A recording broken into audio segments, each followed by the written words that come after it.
International Criminal Court is now in session. Rodrigo Roa Duterte.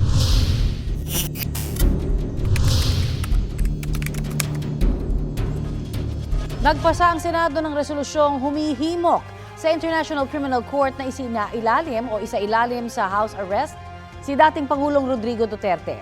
15 senador ang pumabor sa resolusyon.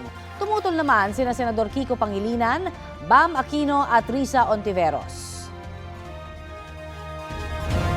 Nag-abstain sina Senate President Tito Soto at Senador Raffy Tulfo. Habang hindi nakaboto sina Senador Camille Villar, Chis Escudero, Pia Cayetano at Lito Lapid dahil wala sila noong nagbotohan.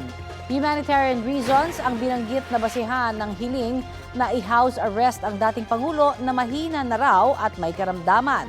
Sabi naman ng ICC Assistant to Counsel Attorney Cristina Conti, walang kapangyarihan ang Senado na makialam sa proseso ng ICC. Kung may alam daw ang Senado sa kalagayan ng dating Pangulo, dapat ipinagbigay alam ito sa ICC sa tamang platform. Kung hindi, isang political noise lamang daw ang resolusyon.